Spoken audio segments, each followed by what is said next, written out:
menjadi hukum Taurat bagi diri mereka sendiri. Sebab dengan itu mereka menunjukkan bahwa isi hukum Taurat ada tertulis di dalam hati mereka, dan suara hati mereka turut bersaksi, dan pikiran mereka saling menuduh atau saling membela. Hal itu akan nampak pada hari bila mana Allah sesuai dengan Injil yang kuberitakan akan menghakimi segala sesuatu yang tersembunyi dalam hati manusia oleh Kristus Yesus. Amin ya. Amin. Hukuman Allah atas semua orang. Di sini Paulus menceritakan ya,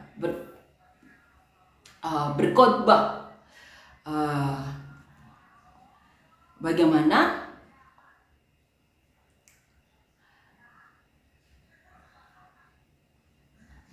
Paulus menceritakan bahwa apapun ya yang dilakukan manusia yang menghakimi orang lain, itu sama saja dengan menghakimi diri mereka sendiri.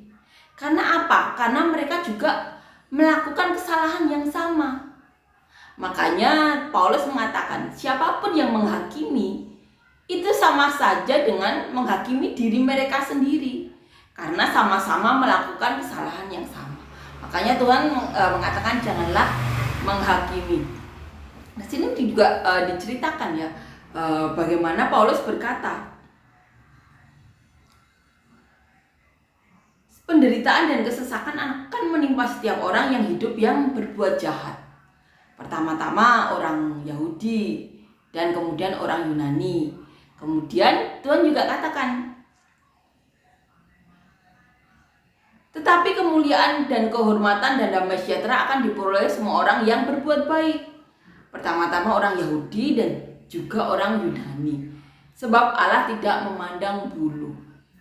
Itu yang dikatakan oleh Paulus. Jadi apapun yang diperbuat manusia, itu pula yang akan didapatnya. Apabila melakukan kejahatan ya, mereka nantinya akan mendapatkan kesesakan, penderitaan.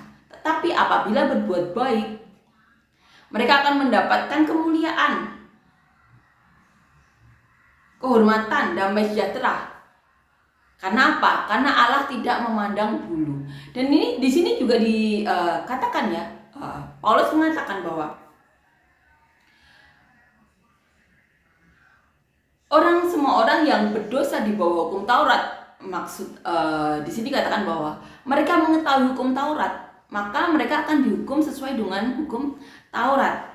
Tapi juga dikatakan apabila ada orang-orang yang tidak mengetahui hukum Taurat itu ada di belahan dunia lain ya, di daerah bukan orang Yahudi, maka mereka juga tidak akan dihukum sesuai dengan hukum Taurat.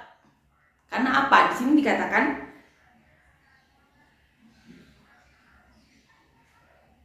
di dalam hati mereka dan suara hati mereka turut bersaksi dan pikiran mereka saling menuduh atau saling membela. Maksudnya apabila mereka tidak mengetahui hukum Taurat, hati mereka tidak saling menuduh, tidak saling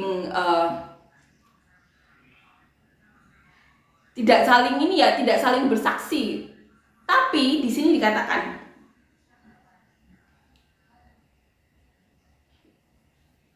kita akan baca di ayat 14 ya ini ya. Apabila bangsa-bangsa lain yang tidak memiliki hukum Taurat oleh dorongan diri sendiri melakukan apa yang dituntut hukum Taurat, maka walaupun mereka tidak memiliki hukum Taurat, mereka menjadi hukum Taurat bagi diri mereka sendiri. Sebab dengan itu mereka menunjukkan bahwa isi hukum Taurat ada tertulis di hati mereka, dan suara hati mereka turut bersaksi dan pikiran mereka saling menuduh atau saling membela. Jadi walaupun bukan orang Yahudi ya, tapi apabila mereka mengetahui isi hukum Taurat, mereka juga tetap akan di bawah hukum Taurat ya. Karena apa? Mereka sudah mengetahui isi hukum Taurat walaupun bukan orang Yahudi. Seperti kita juga, kita tahu membunuh itu salah, mencuri itu salah. Kita tahu itu ada di hukum Taurat. Maka kita ada di bawah hukum Taurat tersebut karena kita tahu, hati kita bersaksi bahwa kita tahu itu salah. Tetapi di belahan dunia lain ya, ada manusia 2000 tahun yang lalu, ada manusia yang memakan manusia. Itu kanibalisme di zaman purba, mereka tidak tahu hukum Taurat itu. Di sini dikatakan hal itu akan nampak pada hari bila mana Allah sesuai dengan Injil yang kuberitakan akan menghakimi segala sesuatu yang tersembunyi di dalam hati manusia. Jadi karena mereka tidak tahu hukum Taurat tersebut, hati mereka tidak saling bersaksi, tidak saling menuduh. Nanti Tuhan Yesus Kristus lah yang akan menghakimi, hakim yang jujur, hakim yang adil. Amin ya. Ini benar-benar menguatkan kita bahwa Allah itu benar-benar adil.